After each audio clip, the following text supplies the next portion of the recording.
అందరికీ నమస్కారం. మా ఓం యూట్యూబ్ ఛానల్కి స్వాగతం, సుస్వాగతం. ఈరోజు రామాయణంలో శ్రీరాముడు రావణుడి తుది యుద్ధం ప్రారంభం.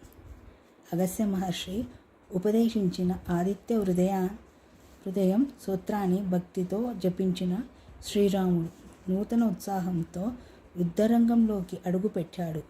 దేవతలందరూ ఆకాశం నుండి ఈ మహాసంగ్రామాన్ని చూడసాగారు. ఇక రావణుడు కూడా తన దివ్య రథంపై అహంకారంతో యుద్ధానికి వచ్చాడు. అతని 10 తలలు 20 చేతులు, చేతిలో మహాధనుసు చూసి వానరసేన ఒక్క క్షణం ఆశ్చర్యపోయింది. కానీ శ్రీరాముడు మాత్రం ప్రశాంతంగా నిలబడ్డాడు. దేవేంద్రుడు శ్రీరాముడికి సహాయం చేయడానికి తన రథసారథి మాతల్లిని దివ్య రథంతో పంపించాడు. మాతల్లి నమస్కరించి, ప్రభు, ఈ దివ్య రథాన్ని అధిరోహించి ధర్మయుద్ధాన్ని కొనసాగించండి అని ప్రార్థించాడు.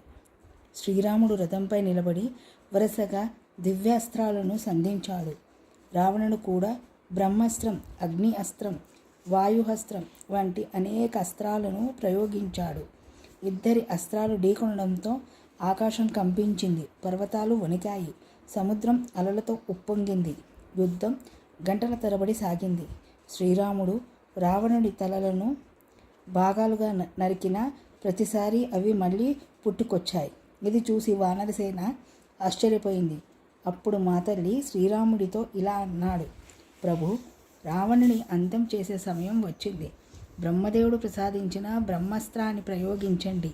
శ్రీరాముడు కళ్ళు మూసుకొని గురువులను, తండ్రి దశరథ మహారాజును, మహర్షులను స్మరించాడు.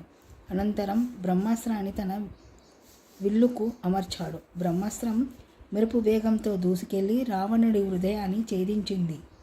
మహాబలశాలి రావణుడు తన రథం నుండి నేలపై పడిపోయాడు. ఆకాశంలో దేవతలు పుష్పవర్షం కురిపించారు. ధర్మానికి విజయం లభించింది అని హర్షధ్వానాలు చేశారు. వానరసేన అంత జై శ్రీరామ్ అంటూ ఆనందంతో నినందించింది. అయితే శ్రీరాముడు గర్వపడలేదు. శత్రువైన రావణుడు కూడా గొప్ప యోధుడేనని గౌరవిస్తూ అతనికి తగిన అంత్యక్రియలు చేయాలని విభీషణుడికి సూచించాడు. ఇది శ్రీరాముడి మహోన్నత గుణం. ఈరోజు నీతి. అహంకారం ఎంత బలవంతుడినైనా ఓడిస్తుంది. ధర్మం, వినయం, సత్యం చివరకు విజయాన్ని అందిస్తాయి. ఈ వీడియో మీకు నచ్చితే ప్లీజ్ లైక్ చేయండి.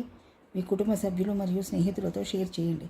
ఇంకా ప్రతిరోజు రామాయణం తదుపరి భాగాల కోసం మా ఛానల్ను సబ్స్క్రైబ్ చేయండి. ధన్యవాదాలు.